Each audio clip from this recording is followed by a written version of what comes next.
Let us see how to make Kaipaikka Kondattam or bitter gourd fry or chips.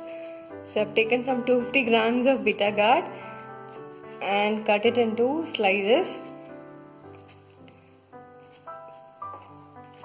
Sprinkle a little salt and then leave it out in the sun for drying. That would be the first step in this preparation.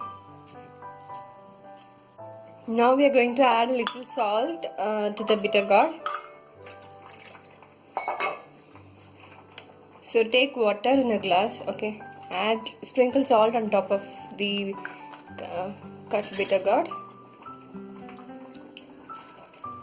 and then sprinkle a little water and then mix it.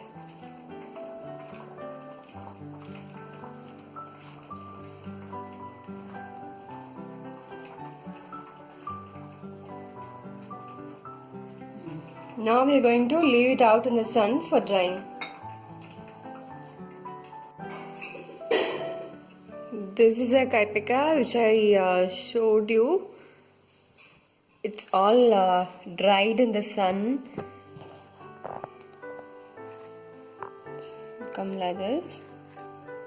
So now, just like how we fry puppets or other vadagam, we'll have to fry this in oil and have it along with rice. Thank you for watching this video. If you like this video, please subscribe to my channel. Thank you.